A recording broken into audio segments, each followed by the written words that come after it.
saudara semuanya, apa kabar hari ini? Alhamdulillah, tetap semangat, luar biasa, Allahu Akbar. Assalamualaikum warahmatullahi wabarakatuh.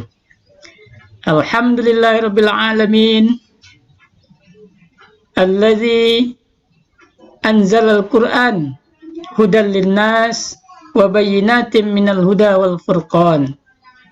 Asyhadu an la ilaha illallah wahdahu la syarikalah wa asyhadu anna Muhammadan abduhu wa rasuluh sallallahu alaihi wasallam la nabiyya ba'da amma ba'du. Anak Ustaz yang soleh dan soleha, mari kita awali dengan berserah diri kepada Allah sembari membaca kalimat basmalah. Bismillahirrahmanirrahim. Kita lengkapi dengan doa akan belajar. Rabbi zidni ilma warzuqni fahma. Semoga Allah memberikan ilmu kepada kita, yaitunya ilmu yang bermanfaat. Anak-anak Ustaz yang soleh dan soleha, sampailah kita kepada materi yang kedua, yaitunya berkaitan dengan beriman kepada Allah dan Rasulnya. Apa tadi judulnya? Beriman kepada Allah dan Rasulnya. Beriman kepada Allah merupakan bagian dari rukun iman. Yang pertama, termasuk juga beriman kepada Rasul Allah. Rukun iman itu ada 6. Ya, diantaranya beriman kepada Allah dan beriman kepada Rasul Allah Subhanahu wa Ta'ala. Next. Nah, Ustaz yang soleh dan kita akan membahas satu persatu tentang KD kita hari ini. Pertama adalah KD 32, memahami Allah itu melalui pengamatan terhadap makhluk ciptaannya yang berada di sekitar rumah kita ataupun di sekolah. Lalu yang KD 35 adalah memahami makna iman kepada Rasul Allah Subhanahu wa Ta'ala. Next. Nah, tujuan pembelajaran adalah dengan mempelajari materi ini, kita meyakini Allah sebagai Tuhan kita. Kemudian kita juga meyakini bahwa Rasul itu adalah utusan Allah Subhanahu wa Ta'ala. Selanjutnya, anak Ustaz yang soleh dan soleha, kita lihat apa itu iman. Ya, arti iman secara bahasa, ya, secara bahasa itu artinya percaya atau membenarkan. Jadi percaya atau membenarkan. Nah, kalau menurut istilah ilmu tauhid, iman itu adalah sesuatu yang diucapkan dengan lidah, diyakini di dalam hati, dan dibuktikan dengan perbuatan atau tindakan kita, amal ibadah kita. Nah, itu yang dikatakan dengan iman. Kalau hanya diucapkan saja, belum beriman. Kalau dalam hati saja, juga belum beriman. Kalau hanya tindakan saja, juga belum beriman namanya. Jadi iman itu merupakan bagian dari 3 tadi. Diucapkan dengan lidah, diyakini dengan hati, lalu kita buktikan dengan perbuatan atau amal ibadah kita. Next.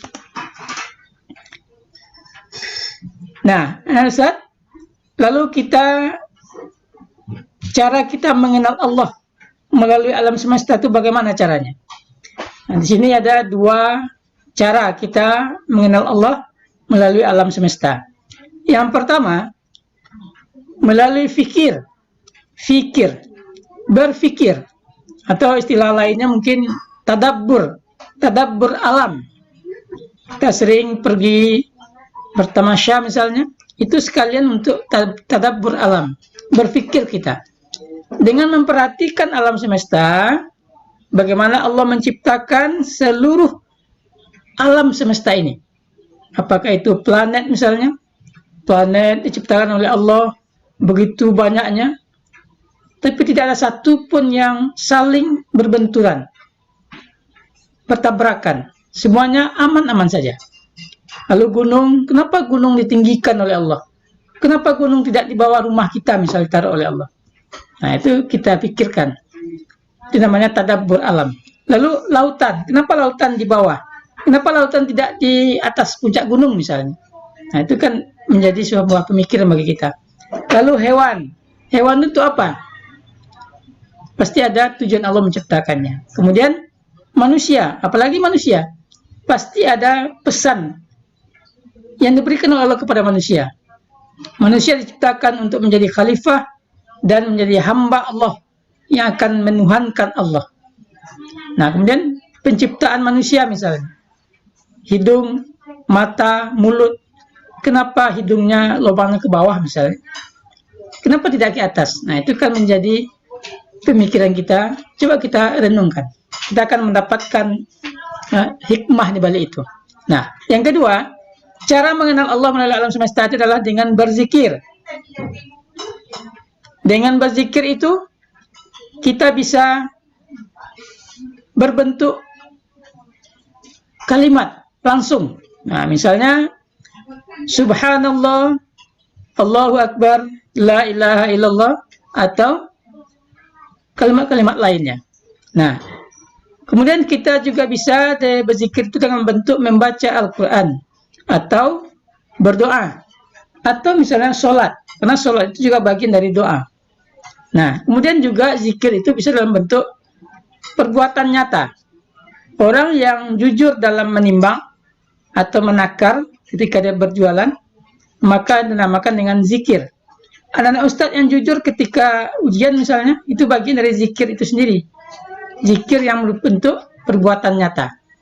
Nah, dengan dua cara itu, insya Allah kita akan mengenal Allah dan meyakini Allah itu sebagai Tuhan kita. Baik, next. Ya. Nah, kemudian yang kedua, beriman kepada Rasul Allah. Siapa itu Rasul? Ya, Rasul itu sebenarnya banyak sekali. Tapi Rasul itu adalah seorang laki-laki pilihan Allah yang menerima wahyu dan wajib menyampaikan wahyu itu kepada umatnya. Nah, itu salah Rasul. Sementara kalau Nabi, seorang laki-laki pilihan Allah yang menerima wahyu hanya untuk dirinya sendiri. Dia tidak wajib menyampaikan kepada orang lain. Nah, kemudian apa arti beriman kepada Rasul? Ya, arti beriman kepada Rasul adalah percaya bahwa Rasul adalah utusan Allah. Rasul adalah utusan Allah untuk memberi petunjuk kepada manusia, membawa kepada kebenaran. Ya, membawa kepada kebenaran. Baik, Ustaz, lanjut. Ya. Kemudian Rasul itu memang pilihan Allah. Nah, karena pilihan, dia mempunyai sifat-sifat. Nah, ada sifat wajib namanya, ada juga sifat mustahil Rasul. Nanti untuk lebih jauhnya bisa dilihat di buku paket kita. Ustaz di sini hanya menerangkan sedikit saja. Sidik itu adalah sifat wajib. Artinya benar, amanah, dapat dipercaya, tabligh, menyampaikan, fatonah, cerdas. Kalau sifat mustahil, kizib, dusta, khianah, tidak dapat dipercaya, kitman, menyembunyikan, balada, bodoh. Nah, ada satu lagi sifat Rasul itu jaiz namanya. Apa itu sifat jaiz? Sifat yang boleh ada dan boleh juga tidak ada pada diri Rasul. Misalnya, sifat yang ada pada manusia biasa. Seperti Rasul itu makan, minum, lapar, haus, letih, tidur, mengantuk, itu biasa. Itu adalah sifat manusiawi. Nah, hal ini merupakan sifat jaiz bagi Rasul. Ada, boleh, tidak ada juga tidak apa-apa. Gitu. Next. Nah, kemudian ada Rasul yang menerima kitab. Di antara 25 Nabi dan Rasul yang wajib kita ketahui itu, ada 4 yang menerima kitab dari Allah. Pertama, Nabi Musa. Kitabnya adalah Taurat. Yang kedua, Nabi Daud alaihissalam. Kitabnya Zabur. Yang ketiga, Nabi Isa alaihissalam dengan kitab Injil. Dan yang keempat, Nabi Muhammad sallallahu alaihi wasallam dengan kitab Al-Quran. Next. Nah, Ustaz, sampailah kita di penghujung pembahasan kita, bahwa di antara Rasul yang 25 yang wajib kita ketahui itu, ada 5 orang yang merupakan Rasul Ulul Azmi. Ya, kita akan sebutkan sekalian dengan mukjizatnya. Nah, yang pertama, Nabi Nuh alaihissalam. Apa mukjizat Nabi Nuh alaihissalam? Membuat perahu di atas bukit. Lalu ada Nabi Ibrahim alaihissalam. Mukjizatnya adalah tidak terbakar oleh api. Lalu Nabi Musa alaihissalam, tongkat bisa menjadi ular dan tongkatnya juga bisa membelah lautan merah. Lalu Nabi Isa alaihissalam, apa mukjizatnya? Menghidupkan burung yang telah mati dan menyembuhkan penyakit. Yang terakhir Nabi Muhammad SAW, mukjizat terbesarnya adalah Al-Quran. Lalu ada Isra Mi'raj, juga ada membelah bulan. Nah, Ustaz, oleh karena itu kita harus meyakini bahwa Rasul itu adalah utusan Allah Subhanahu Wa Taala. Mari kita pahami, lalu kita pelajari kembali dan baca buku yang berkaitan dengan materi kita ini. Demikian saja yang dapat saya sampaikan. Atas segala kekurangan mohon maaf. Wabillahi taufik wal hidayah. Nun wal qalami wa ma yasturun. Assalamualaikum warahmatullahi wabarakatuh.